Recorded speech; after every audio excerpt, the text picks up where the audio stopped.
তীক্ষ্ণ নজর আর সুদক্ষ হাতের ছোঁয়ায় চাবি বানাতে ব্যস্ত কারিগর জামাল উদ্দিন এই পেশায় পা রেখেছিলেন 2 যুগের বেশি সময় আগে।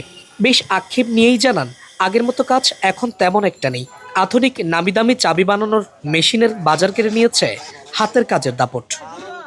যে নতুন নতুন জিনিস বাড়িয়েছে এগুলো তো আমরা হাতের কাজ ছাড়া পারবো না, ওই যন্ত্র লাগবে। ওই যন্ত্র আমার থেকে নাই, ওটা তো মার্কেটে ছাড়ে নেই। আর এগুলো তো মার্কেটে ছাড়বে না, এগুলো কোম্পানি বড় বড় যেগুলো বাড়িয়েছে এগুলো তাদের হাতে। টুকটাক যেগুলো আমরা পারি হাতের কাম, যেটা চলতেছে, যেটা পারা যাবে ওটা আমরা করে চলতেছে। চট্টগ্রামের চকবাজার আর কাজীর দেউরি সহ শহরের বিভিন্ন জায়গায় দেখা যায় তালাচাবি বানানোর এসব কারিগরদের। কেউ এসেছেন বাবার হাত ধরে, কেউ বা ওস্তাদের মাধ্যমে। 1 দশক আগেও কামারি তালার প্রচুর ব্যবহার ছিল, নষ্ট হলে ছুটে আসতো এইসব কারিগরদের কাছে। তাই এই পেশার কদরও ছিল বেশ। কিন্তু সময়ের কাঁটা ঘুরলেও এখনও ভাগ্য বদলায়নি এই পেশার সাথে জড়িত মানুষগুলোর।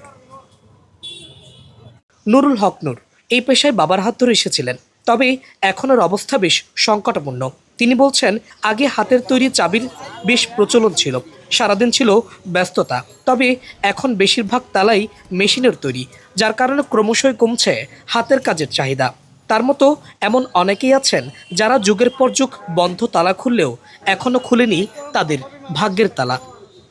নিত্য নতুন তালা এসতেছে, এগুলো এই ধরেন এরকম কতগুলি সবই এসতেছে। এরকম এই মিশিং ছাড়া পারে না। এগুলো আগে জাপানি তালা রইল, এরকম সবই এরকম তালা। এখন এরকম তালার মধ্যে এরকম সবই আছে। এই এখন দেখালেন যে সবই আছে, বুঝছেন? এগুলি দিয়ে আমরা দেখতে পারি না। এটা আমরা করতেছি যে অনেক লোক বিভিন্ন জায়গা বাঁধি দেয়, অনেক শিশু রুমের ভিতরে আটকে যায়, অনেক বৃদ্ধ রুমের ভিতরে আটকে যায়, দূরে এসে আমাদেরকে পায়। যে ধরতে গেলে এমার্জেন্সির মতন একটা কাজ। তখন আমার ওস্তাদতেই শিখছি, আমি করতেছি।